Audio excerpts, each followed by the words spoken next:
Hello, this is a prepaid call from... I can't let no man get up on me, that's too close to dying. I'm alert, don't He's Big G, nigga. Drop. the biggest. Yeah, I already know. I think like 5 days after, right? I think it was Straight Drop, right? Who dropped like a song, you and him, right? Now Straight Drop was, I guess, implicated or being charged with like Young Dolph death, right? So people just automatically not trying to put you in some bullshit that you got nothing, you feel nothing to do with. Like I said before, Yeah. whatever with Yeah. it, I've been on Drop. You know what I'm saying? Me and Drop been done the song. So Twist. All my nigga around me getting money, we all have emotion. You can't book me up my chopper. And more big news at 4. One of the men involved in the death of young Dolph pleads guilty to accessory after the fact. Prosecutors say Jamarcus Johnson helped his half-brother, who's accused of actually killing the rapper, hide from authorities after the shooting. 2021. Prosecutors say Cornelius Smith and Justin Johnson were the gunmen. Prosecuting attorney Paul Hackerman says Jamarcus was pulled in after the shooting by Justin, his half-brother. Asking money from somebody else. Okay, and that somebody else was referred to as Unc, is that correct? Yes, sir. Heard that. Jamarcus faces 6 to 12 years in prison. Reporting from 201, Kwame Wilborn, WREG, News Channel 3. So here's what's next for Johnson. He's due back in court on August 10th. His attorney says his sentencing will more than likely be delayed until the entire case involving all of the defendants comes to a conclusion. As part of his agreement for cooperating, Johnson's bond was reduced to $25,000. For our family members that's still in the streets, I don't know how many stories we need to make for us to realize the streets ain't nothing but a myth. In November of 2023, it'll make 2 years since the passing of the Memphis rap star, Young Dolph, may rest in peace. And since then, it's been a lot going on and pertains to the people who held responsible for taking his life. But on June 9th, 2023, it seemed that the world may have a concrete answer on the day that Young Dolph had lost his life. And all that stemmed from the person who's allegedly responsible, half-brother, taking the stand and testifying against his own blood. So in today's video, we're going to go to Memphis and we're going to court. We're going to talk about the brief timeline since the demise of Young Dolph. Not to mention, we're going in court. Just this week, the man who we's talking about, who bring us to this video today, he testified against his own brother and also accepted a plea for a lesser sentence. But we're going to go in court and see what he had to say. Not to mention, we're going to hear from the prosecutor and his defense. So before we go over this one, remember family, I don't give you no angle. I just give you the story. So with that being said, make sure you like, comment, and subscribe. We're going to jump right to it.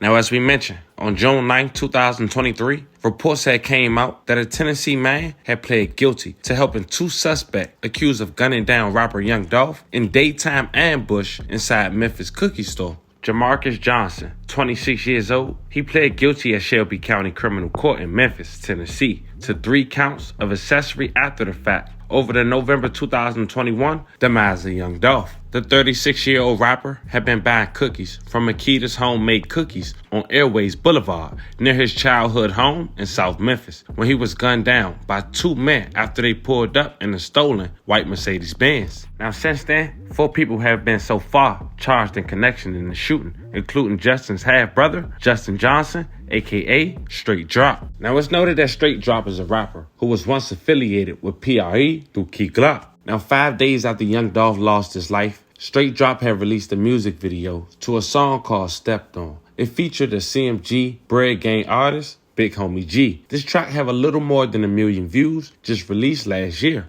Now, what made this song a little more crazy is the fact that Straight Drop had a PRE pendant on his waist on his belt buckle. Louis bag, stole with cash, I can fill a bank with it. Slide like this shit get smoky, quick to push. Now, recently, Big Homie G had responded in a No Jumper interview onto why he dropped that song with Straight Drop only 5 days after the demise of Young Dolph. problem with me then. Now, That's some real, bro. That's some like, that's some like real like grown man shit, right? Now people were trying to like for example, so I think like 5 days after, right?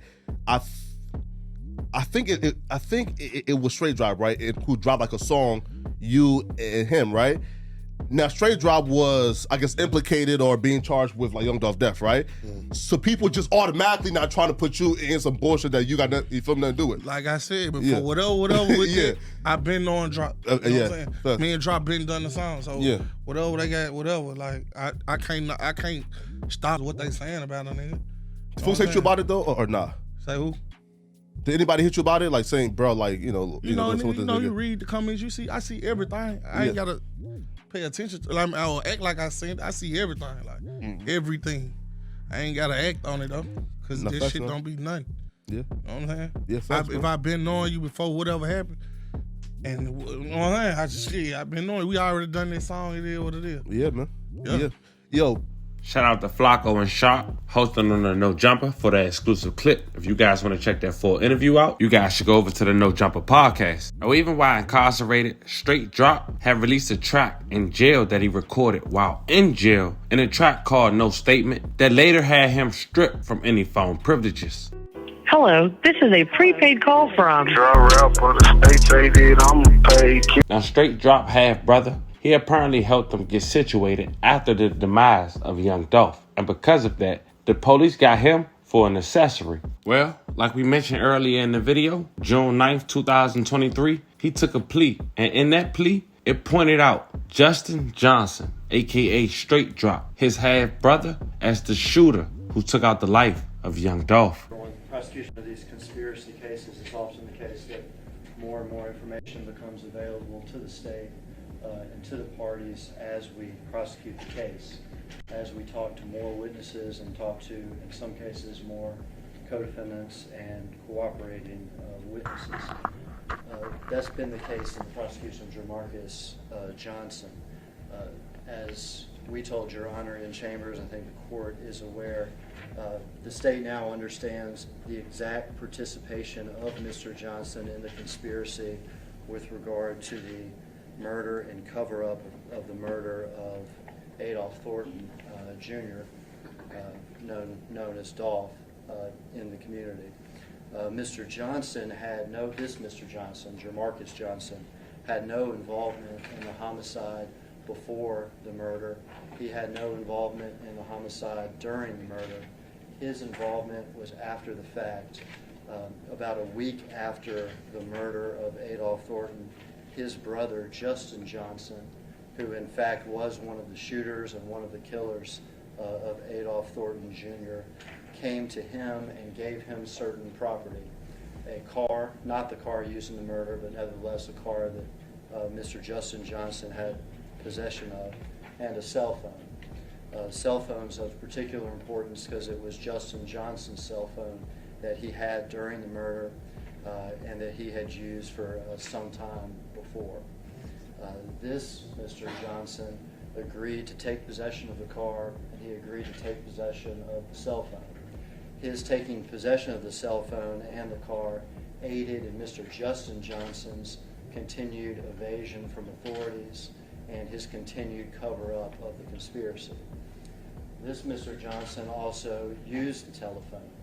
He used the telephone by his brother Justin would call the telephone, and he'd place the telephone up to another telephone, and they would, in essence, trick Justin Johnson's federal probation officer into believing that Justin Johnson still had his cell phone and was still in Memphis, Tennessee, when in fact he had fled after murdering Adolph Thornton and was not in our community. He also did the same thing where he placed Justin Johnson's cell phone up to another cell phone, and he facilitated a conversation, again, this is over a week after the homicide, between his brother Justin Johnson and the other shooter of Adolph Thornton, Cornelius Smith. Mr. Johnson preserved the telephone and turned it over to authorities. He's spoken with the state, and he's described the content of that conversation and the content of some text messages between Cornelius Smith and Justin Johnson that included Mr. Justin Johnson trying to get money to Cornelius Smith after the killing. Mr. Jamarcus Johnson has given truthful statements to the state with regard to all those acts. Those are 3 acts of an accessory after the fact that did aid in the cover-up and this conspiracy. For those reasons, now that we understand those to be the facts of his involvement, now that he's given a truthful statement with regard to these things, he has also identified a picture of his brother Justin Johnson wearing the outfit of one of the shooters of Dolph just directly before the homicide. Now that he's been 100% cooperative and truthful, we're asking Your Honor to accept the guilty plea and recommendation in the case.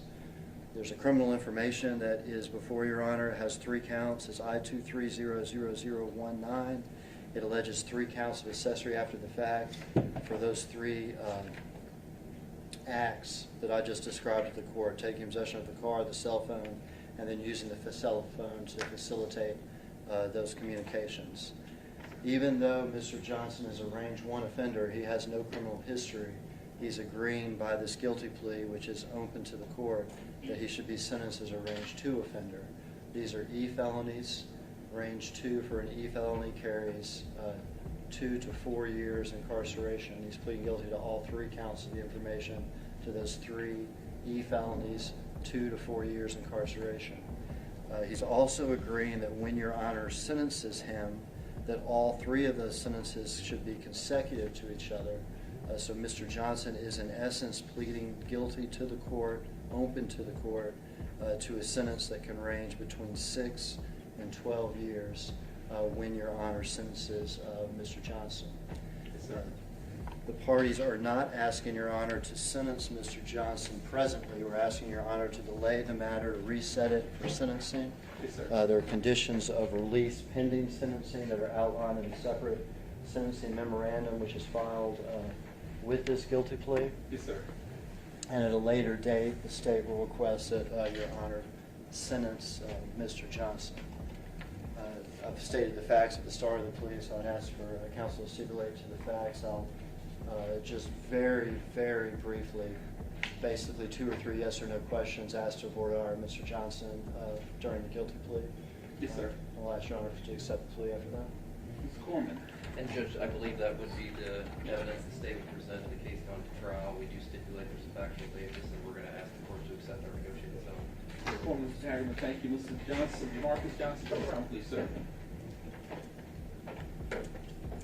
Johnson, well, come up here with Deputy Chambers there. And once you get to the seal of Shelley's County, put your left hand on the Bible and raise your right hand to be sworn, sir. Do you solemnly swear or affirm the testimony you will give this cause to be the truth, the whole truth, and nothing but the truth to help you God? Thank you, sir. Put your hand up, Mr. Johnson. Have a seat here on the witness stand, please, sir.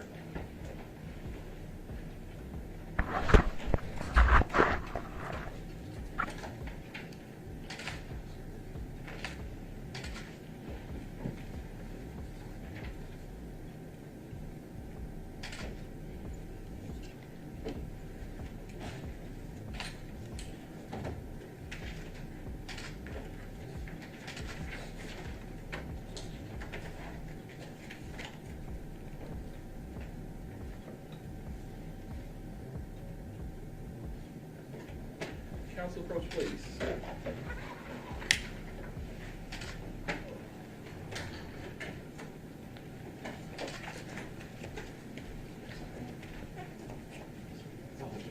Yes. I'm sorry, I got stuck in my stuff. Yes, sir.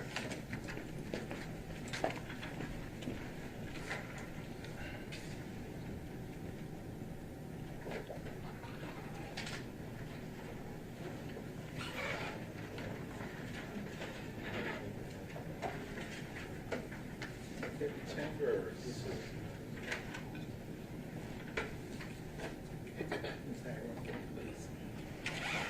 Need your signature on my signature on that document, Mr. Hagerman. Thank you, sir. Mr. Marcus Johnson, good morning, sir. Mr. Johnson, what's your real name, sir? Good morning. You need to speak up a little bit louder. The court reporter here has to write down everything that's said. Of course, they need to speak up a little bit louder. You can take that mask down if you want to. Yes, sir. Jamar Johnson. Mr. Johnson, what school did you go to, sir? I went to Wooddale High School. How far did you get in school? 12th grade. Did you finish the 12th grade? No, sir. Did you ever get a GED, sir? No, sir. Can you read and write okay, Mr. Johnson? Yes, sir. Mr. Johnson, answer those questions because the law requires you to answer, okay? A couple of things, Mr. Johnson. You were charged by way of an indictment 2204769, a charge with conspiracy to commit first-degree murder. That Class A felony carried anywhere from 15 to 16 years in prison. You're pleading guilty on a superseding information, I-23-00019, a charge with 3 counts of accessory after the fact. That's an E felony, carries up to 6 years in prison. You understand that, sir? Yes, sir. Mr. Johnson, you have a right to have this case, this charge submitted to the grand jury.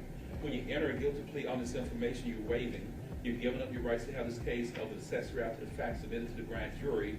That case comes to court quicker when you plead on that information. The state will make you the best offer they will ever make on that information, but you're giving up, you're waiving your rights to have this case on an accessory submitted and reviewed by the grand jury. Do you understand that, sir? Yes, sir. Is that what you want to do, sir? Yes, sir.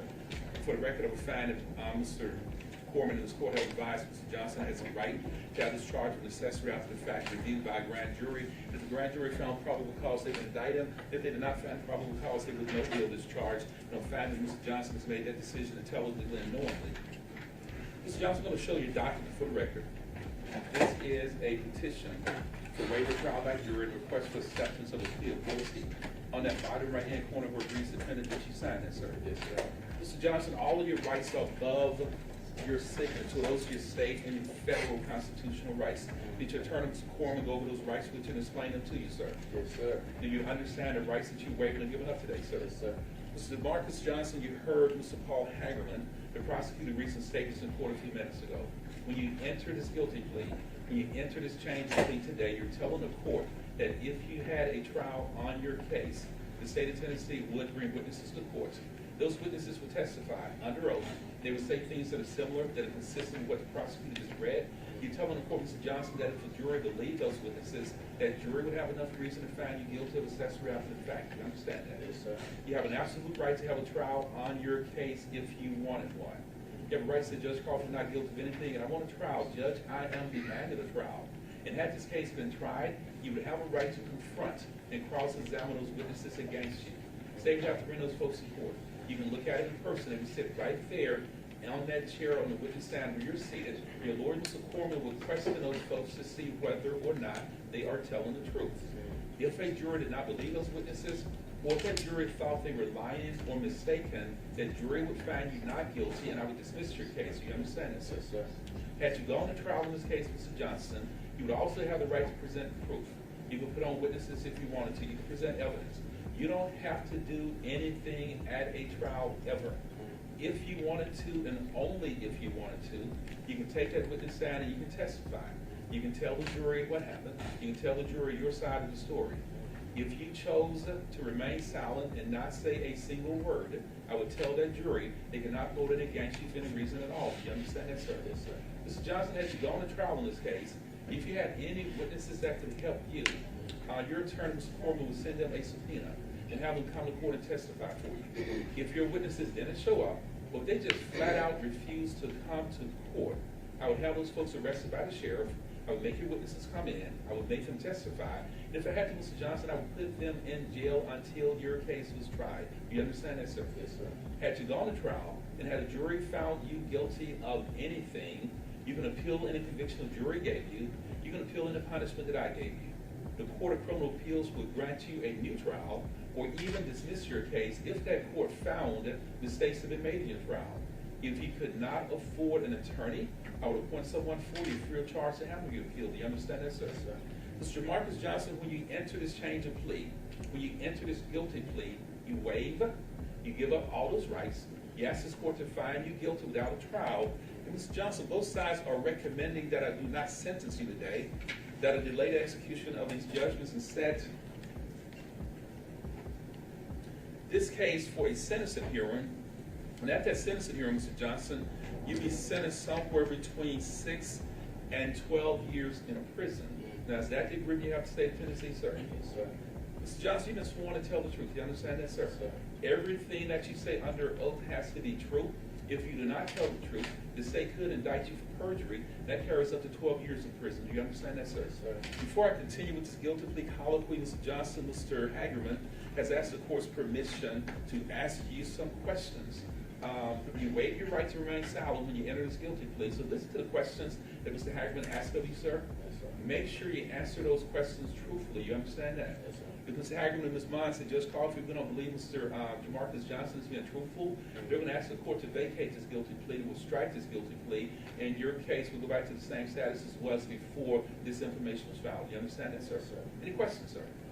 Mr. Hagerman, you may proceed, sir. Mr. Justin, we have talked before, is that correct? Yes, sir.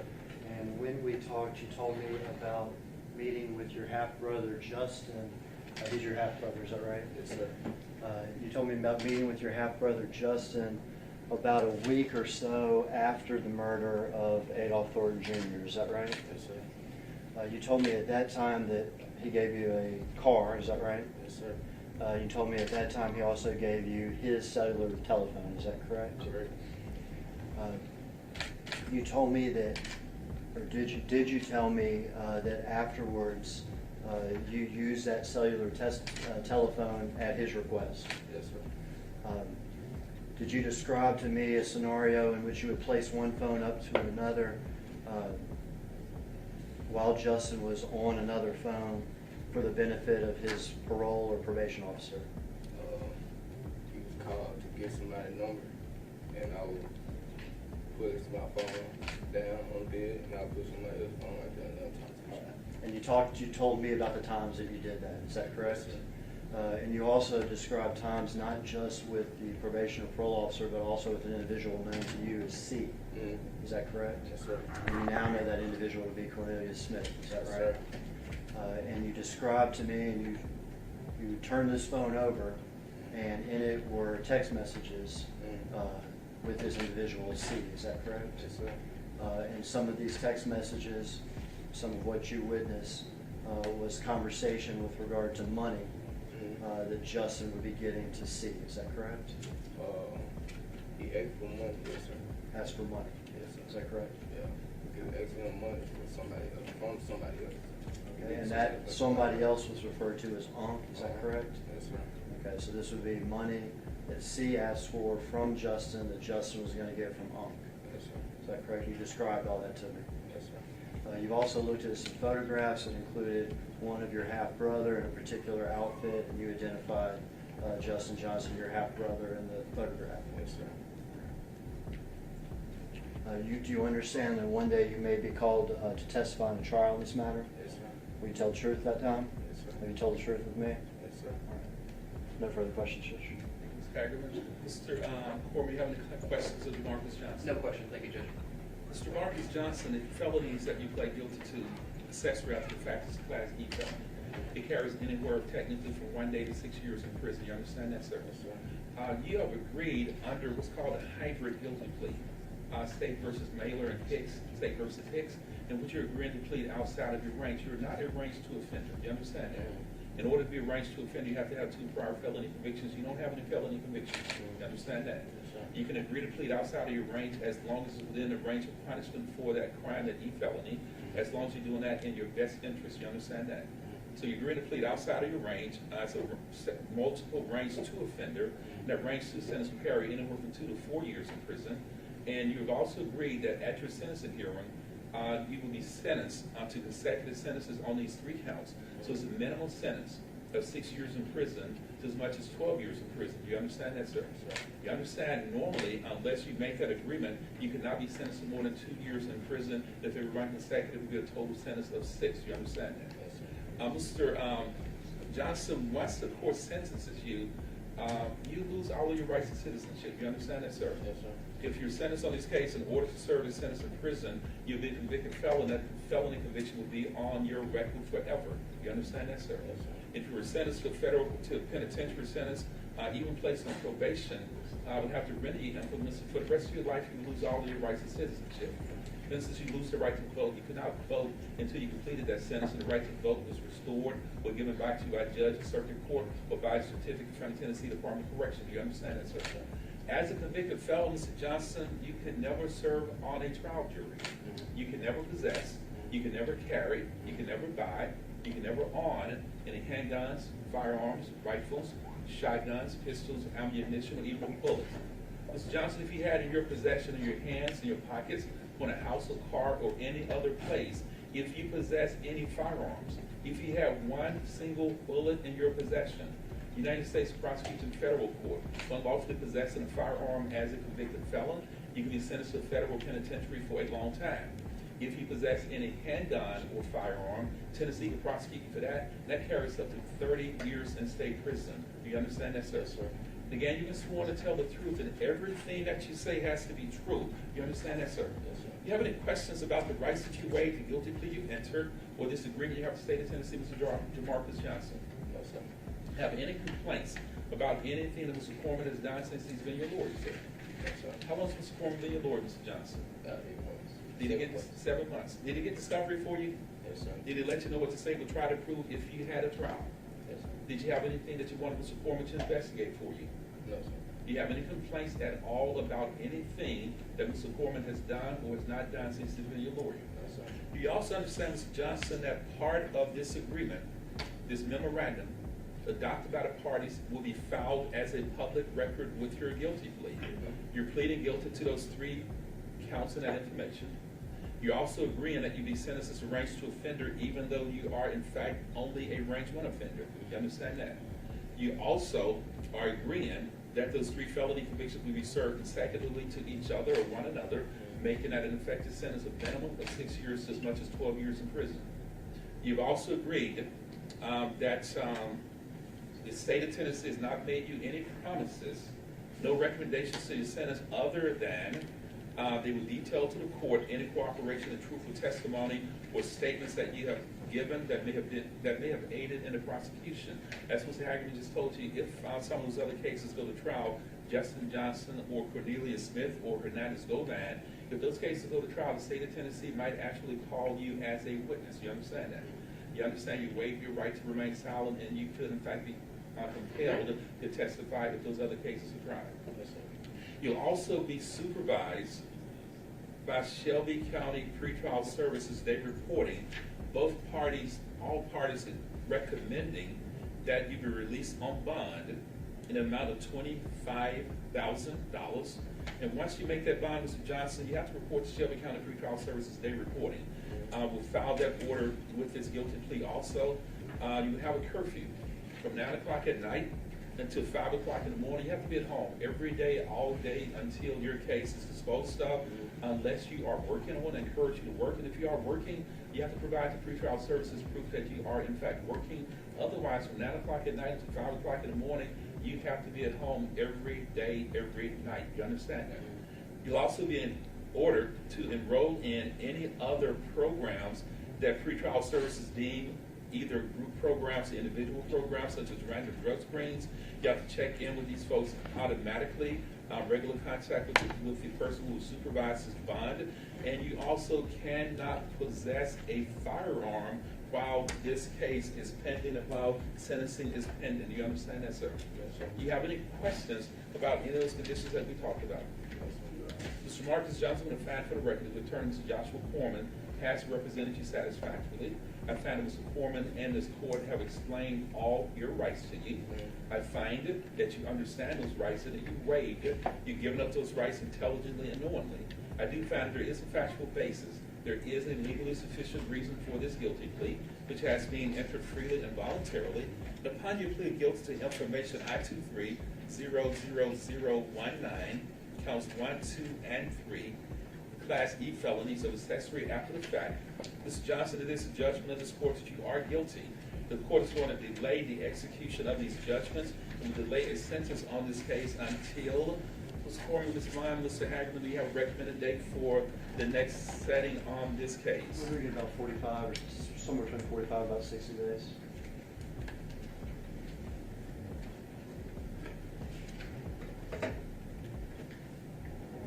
The 60 days is August 10th, Thursday, August 10th, a good day for all lawyers. That's a good day, Judge.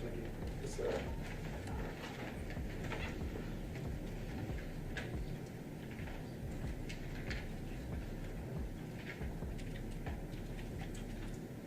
Mr. Johnson, we're going to delay the execution of these judgments. We're going to delay the sentencing on this case to the sentencing hearing on August 10th, 2023. Be back in this courtroom at 9 o'clock that morning. unless that date changes, and stay in touch with Mr. Foreman in case the date does change. But I'll see you back in court on August 10th, that's a Thursday at 9 o'clock that morning. Make sure you go to pretrial services on Tuesday morning. It will not be open on, it will be open on Monday. We won't be in court on Monday. Go to pretrial services on Monday morning, on June the 12th at 9 o'clock. They're on the 8th floor in this building. One of the deputies will make a copy of the pretrial pretrial day reporting order for you. Take that with you. Go talk to those folks Monday morning at 9 o'clock. They will supervise his bond. Make sure you maintain contact with them. Make sure you answer those calls and those curfews, and make sure you commit to those random drug screens, because that will be required as a condition of his bond. Stay out of trouble. Don't get yourself arrested again. Be safe. And I'll see you back in court on Thursday morning, August 9th, Thursday morning, August 10th. Thursday morning, August 10th at 9 o'clock. Any questions, sir? Yes, sir. Mr. Johnson, step down from the witness stand. I'll see you in 2 months, sir. Thank you, sir. Mr. Hagerman and Ms. Munn. Yes, sir. The indicted case 2204769, do you want to dispose of that today or carry it? We show it resent to that same date, right? Madam Clerk, show the other case 2204769 set for report on Thursday, August the 10th. If the Ms. Clerk could make a note that the bond that your Honor set covers both cases. The bond $25,000 covers all this case, the information case, and the indicted case 2204769. I don't know what the bond was on that case, but show the bond, a collective global bond of $25,000 to cover both cases. Anything else we need to address on this case? No, Your Honor, thank you. Mr. Corbin, Ms. Mond, Mr. Hagerman, thank you all. Mr. Johnson, I see you on August 10th. Stay out of trouble, sir. Be safe. We'll get that car head over to you in a few minutes, okay? Thank you, sir. Yes, ma'am. As you can see, this rapper brother gave him up, straight up, for less jail time. The streets are myth. Now, ironically, it was a guy who's allegedly the mastermind of all this. And of course, the closest to the only guy who had a motive, which is Big Jock, CMG Yo Gotti's brother, was a guy that go by the name of Hernandez Govin. We did a story on how he lost his daughter only weeks before getting arrested for the demise of young Dolph. I'll make sure I leave the link in the bio. Now, Govin, he was indicted for first-degree M1, attempt first-degree M1, and conspiracy to commit first-degree M1. Shelby County's district attorney say Govin is the man believed to have ordered the hit on Dolph. Govin's bond was paid according to the Shelby County jail system. He was released on Thursday, May 11, 2023. And more big news at 4. One of the men involved in the death of young Dolph pleads guilty to accessory after the fact. Prosecutors say Jamarcus Johnson helped his half-brother, who's accused of actually killing the rapper, hide from authorities after the shooting. WRAG's Kwamitra Wilburn was in the courtroom when that plea deal was made. Prosecutors say Jamarcus Johnson had no role in the murder of Adolph Thornton Jr., also known as Young Dolph. They say he didn't come into the picture until about a week or so after the shooting. Jamarcus Johnson had no involvement in the homicide before the murder. He had no involvement in the homicide during the murder. Friday morning, Jamarcus Johnson pleaded guilty to 3 counts of accessory after the fact for his involvement in the death of young Dolph.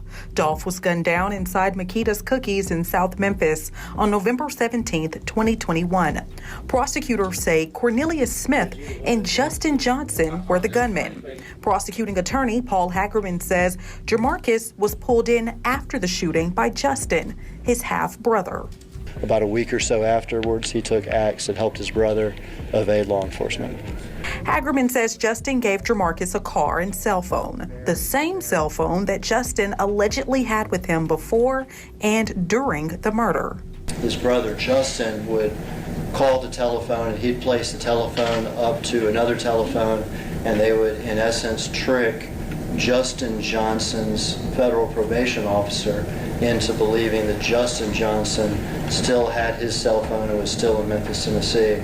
Hagerman says Jamarcus also used the phone to facilitate phone conversations between Justin and Cornelius Smith after the shooting regarding money. Get excellent money from somebody else, Okay, and that somebody else was referred to as Unc, is that correct? Yes, sir. Jamarcus's attorney says at the time, his client did not know of his brother's alleged involvement in the death of young Dolph. He says many of the conversations were held in code.